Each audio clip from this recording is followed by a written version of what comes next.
इंसान की किस्मत में जो लिखा होता है वो उसे किसी भी हाल में और किसी भी वक्त मिलता ज़रूर है।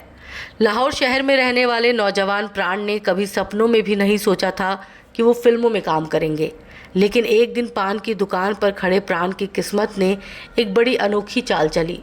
प्राण साहब की ज़िंदगी में एक ऐसे शख्स की एंट्री हुई जो उन्हें फिल्मी दुनिया में खींच ले गया। लेकिन क्या इतनी आसानी से प्राण साहब फिल्मों में आ गए थे? आखिर कौन था वो शख्स जिसने पान चबा रहे नौजवान प्राण में अपनी फिल्म का हीरो ढूंढ लिया? तो चलिए बताते हैं प्राण साहब के फिल्मों में एंट्री की कहानी। देश के बंटवारे के पहले के लाहौर शहर में रहने का एक अलग ही मज़ा था। लाहौर में एक ख़ास किस्म की ज़िंदगी रची बसी थी। इसी शहर के मेसलोर रोड पर मौजूद एक पान की दुकान पर सन 1940 की एक शाम को 3-4 नौजवान पान खाने आए थे। उनमें से एक लाहौर शहर के किसी नामी फोटोग्राफर का असिस्टेंट था और उस नौजवान को ये ज़रा भी अंदाज़ा नहीं था कि आज किस्मत उसकी तलाश में निकली है। जैसे ही उस नौजवान ने अपना पान मुंह में रखा, उसे एक आवाज़ आई, तुम्हारा नाम क्या है? जवानी के गुरूर में डूबे उस नौजवान ने पहले तो उस आवाज़ को पूरी तरह से नज़रअंदाज कर दिया, लेकिन जब दोबारा उसे वही आवाज़ सुनाई दी तो उसने आवाज़ देने वाले शख्स की तरफ देखा। वो एक अधेड़ उम्र का आदमी था जो नशे में धुत था और मुस्कुराता हुआ उसे बड़े अजीब ढंग से देख रहा था। यूँ तो उस नौजवान ने भी थोड़ी पी हुई थी, लेकिन एक अधेड़ के यूँ घूरे जाने से वो थोड़ा चिढ़ने लगा। उस शख्स ने फिर से उस नौजवान से पूछा, तुम्हारा नाम क्या है? नौजवान ने जवाब दिया, आपको इससे क्या? वो अधेड़ बोला, नहीं नहीं, मुझे गलत मत समझो, मैं वली मोहम्मद वली हूँ। उस अधेड़ ने कहा, मैं एक लेखक हूँ और नामी फिल्म प्रोड्यूसर दलसुख पंचोली ने मेरी एक कहानी पर फिल्म बनाई है। अब मैं एक और फिल्म की कहानी लिख रहा हूँ। उस फिल्म का नाम यम लाइट्स है और ये फिल्म पंजाबी भाषा में बनेगी और मैंने अभी आपके पान चबाने के अंदाज़ पर गौर किया।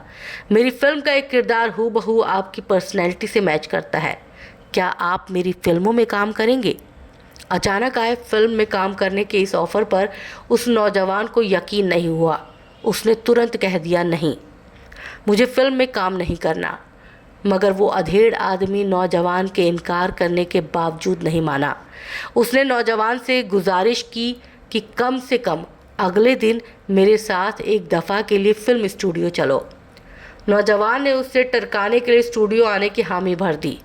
उस अधेड़, जिसका नाम वली मोहम्मद वली था, उसने उस नौजवान को अपना कार्ड दिया और अगली सुबह 10 बजे पांचोली आर्ट स्टूडियो आने को कहा।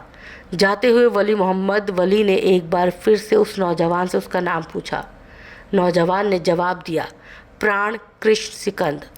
प्राण साहब ने वली मोहम्मद वली से अगले दिन पांचोली आर्ट स्टूडियो में आने का वादा तो कर दिया था, लेकिन उन्हें वली मोहम्मद वली की बातें झूठी और नशे में की गई लगी। वैसे भी वो वली मोहम्मद वली को जानते तो थे नहीं और एक अजनबी के बड़े बड़े सपने दिखाने पर भला कौन भरोसा करता।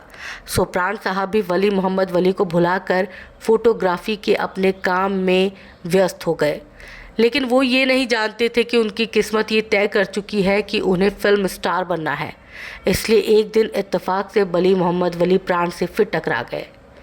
एक दिन प्राण साहब लाहौर के प्लाजा सिनेमा में फ़िल्म देखने गए थे और वहाँ इत्तेफाक से एक बार फिर वली मोहम्मद वली से उनकी मुलाकात हो गई। उस दिन वली साहब नशे में नहीं थे, वो गुस्से में थे। प्राण को देखते ही वली मोहम्मद वली उन पर बिफर पड़े। उन्होंने प्राण को पंजाबी में कई गालियाँ दी। वली साहब प्राण से बोले, तुम्हें शर्म आनी चाहिए, तुम मेरे लिए अनजान हो, फिर भी मैंने तुम्हें एक ऐसा ऑफ़र दिया जो तुम्हारी ज़िंदगी बना सकता है। तुम जानते नहीं मैं पांचोली साहब के सामने कितना शर्मिंदा हुआ हूँ।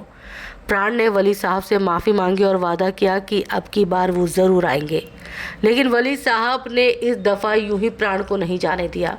उन्होंने प्राण से उनका पता लिया और ख़ुद जाकर उनका पता चेक भी किया। अगले दिन वली साहब खुद अपने साथ प्राण को पांचोली आर्ट स्टूडियो ले गए। स्टूडियो में प्राण साहब का स्क्रीन टेस्ट लिया गया, उनके कुछ फोटोग्राफ भी लिए गए। वो तस्वीरें यम लास्ट फिल्म के डायरेक्टर मोती बी गिडवानी और दलसुख पंचोली को पसंद आई और आखिरकार इस फिल्म के लिए प्राण साहब का सिलेक्शन हो गया। जहां एक तरफ प्राण साहब खुश थे तो दूसरी तरफ फिक्रमंद भी थे। वो एक बार अपने घर वालों से ये बात करना चाहते थे और उन्हें बताना चाहते थे कि उन्होंने एक फिल्म साइन की है, क्योंकि उस ज़माने में अच्छे घरों के लोग फिल्मों में काम करने के बारे में सोच भी नहीं सकते थे, और प्राण भी दिल्ली के एक संपन्न परिवार से थे।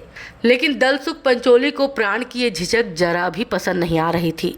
40 के दशक में फिल्मों में काम करने वालों को भारत में नीची नज़रों से देखा जाता था, और वो इसलिए क्योंकि फिल्मों में ज़्यादातर उन औरतों को लिया जाता था जो कोठों में काम करती थी।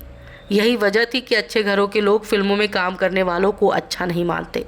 प्राण को इसी बात की फिक्र थी और इसलिए वो अपने घर वालों से एक दफ़ा इस बारे में बात करना चाहते थे। लेकिन दलसुख पंचोली ने प्राण से कहा, देखो लड़के, हमारे पास फिल्मों में काम मांगने के लिए रोज़ कितने ही लोग आते हैं। तुम्हारी किस्मत अच्छी है कि वली साहब ने तुम्हारी सिफारिश की है, इसलिए अगर तुम्हें इस फिल्म में काम करना है तो तुम्हें अभी कॉन्ट्रैक्ट पर साइन करना होगा। प्राण साहब दुविधा में फंस गए। घर वालों की फिक्र के साथ उन्हें ये भी चिंता सता रही थी कि फोटोग्राफी की अपनी नौकरी में तो वो 200 रुपये महीना कमा रहे थे, जबकि दलसुख पंचोली उन्हें 50 रुपये महीना दे रहे थे। उन्होंने ये बात जब दलसुख पंचोली को बताई तो उन्होंने कहा कि तुम अपनी फ़ोटोग्राफी वाली नौकरी मत छोड़ो, हमें जब शूटिंग के लिए तुम्हारी ज़रूरत होगी हम तुम्हें तभी बुलाएंगे। प्राण साहब अब भी कश्मकश में फंसे थे, लेकिन तभी उनके दिल से आवाज़ आई, कह दे हाँ, अभी कॉन्ट्रैक्ट पर दस्तखत कर, ये सुनहरा मौका है, इसे मत गवा। और आखिरकार प्राण साहब ने कॉन्ट्रैक्ट पर अपने साइन कर दिए। अब वो कानूनन लाहौर के सबसे भव्य पांचोली आर्ट स्टूडियो के कर्मचारी बन गए थे।